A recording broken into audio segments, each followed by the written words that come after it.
Kenapa harus happiness mindset? Iya, happiness mindset. Jadi selama perjalanan saya hidup itu sampai di titik sekarang, itu memang happiness ini menjadi pondasi, Mas. Tuh, karena saya pernah di titik yang ada uang, tapi kalau nggak happy ya hampa. Jadi kayak apalagi ya gitu. Jadi happiness ini nggak hanya sekedar sebuah dampak dari luar, tetapi lebih kepada mindset, lebih kepada sudut pandang ternyata. Setelah saya pelajari lebih dalam, ternyata bukan tergantung dari hal di luar diri, bukan karena apa, melainkan dari dalam. Nah, supaya happy dari dalam ini diperlukan sebuah mindset atau sudut pandang, karena biasanya peristiwanya sama, orang menyikapinya bisa berbeda.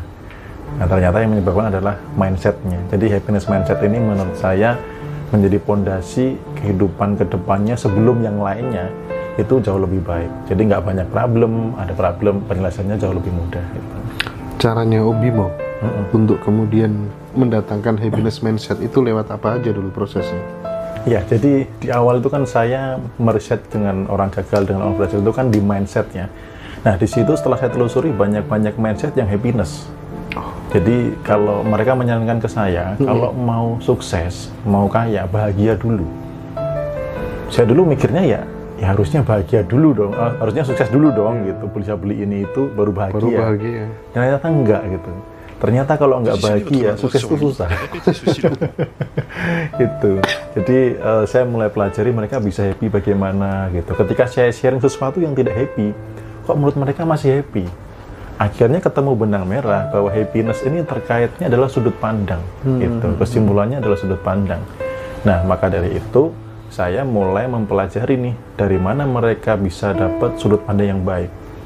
Iya ya, kalau sudut pandang benar itu ternyata peristiwa yang menurut orang lain nggak bahagia, bagi yang punya sudut pandang benar itu happiness gitu dan enak. Oh, ternyata ketika happy dulu baru sukses tuh begini tau gitu. Memiliki skill atau cara mengambil sudut pandang yang baik itu karena salah satu mindset itu juga pembentuknya itu kan database di masa lalu ya. Artinya kadang orang gampang sensitif, gampang terluka, lemah gitu, badannya besar tapi isinya air mata gitu dan sebagainya. Itu karena mindset di masa lalu. Nah, ketika saya di terapi dan bahkan nggak cuma sekali saya dilakukan terapi, itu melihat sesuatu yang dulunya saya itu harusnya marah menjadi tidak, jadi nggak masalah. Jadi lebih stabil gitu. Terus kemudian ini kita lagi parkir mobil, lalu tiba-tiba ada yang nyerempet. Nah, di sudut pandang yang pertama orang akan nyalahin ini yang nyerempet itu galugalan gitu. Tapi di sudut happiness, ini salahnya saya yang parkir di sini tuh. Kalau saya nggak parkir di sini, menjadi tidak mudah emosi, menjadi happiness gitu. Jadi tidak pernah kemudian ya selalu lari menyalahkan orang lain, jadi apapun kerugian gitu ya. Happiness itu pada prinsipnya adalah keputusan. Gitu. Jadi bukan pilihan, bukan karena hal di luar diri, tapi keputusan dari dalam karena punya sudut pandang yang tepat. Ya contoh misalkanlah sederhana, nyetir diselip gitu kan. Nah, kalau belum punya mindset happiness itu oh tunggu nih gitu kan, langsung over gigi dulu, tancap gas kan gitu.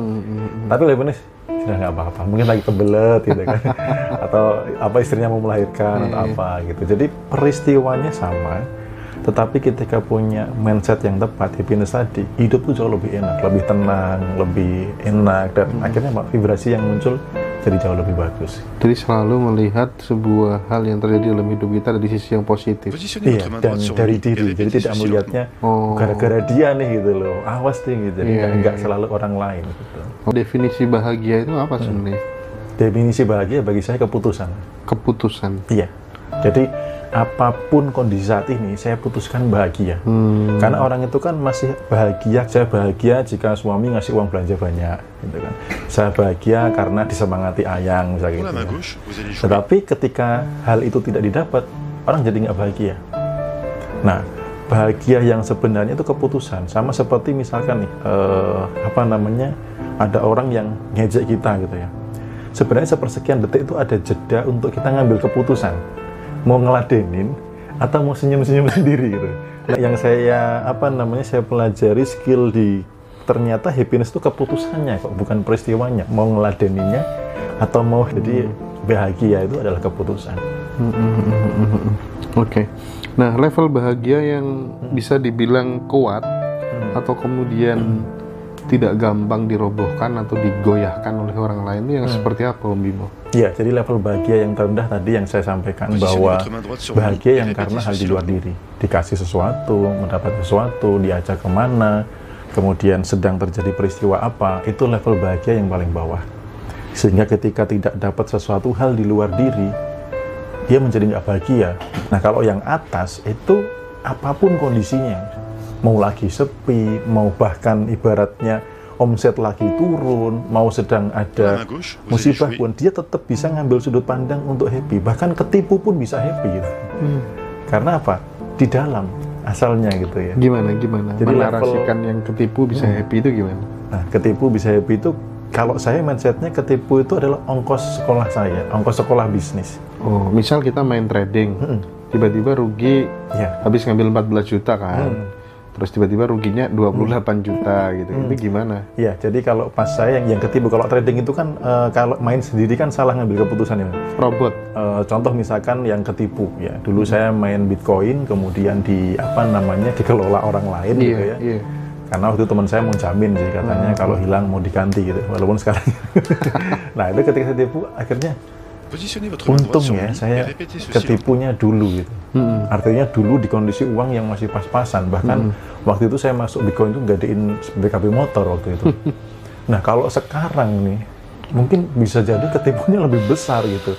Nah akhirnya melihat sudut pandang itu untung gitu loh.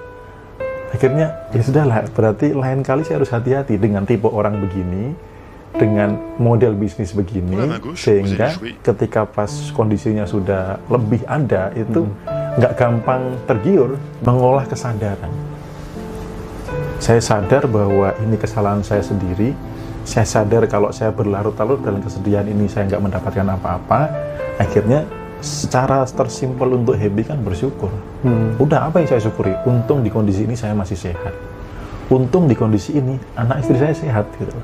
Untung di kondisi ini nggak punya hutang yang besar misalkan begitu. Jadi akhirnya masih bisa senyum-senyum sendiri. Untung di sini masih bisa seperti ini gitu. Artinya nggak terlalu buruk lah gitu. Itu jadi ketika kita ambil tanggung jawab, kemudian tidak menyalahkan itu dari orang lain, nah happiness itu bisa mulai muncul dengan kita mensyukuri. Oke, nah saat happiness itu muncul, transformasi selanjutnya sampai kemudian bisa kaya, makin happy, makin hoki.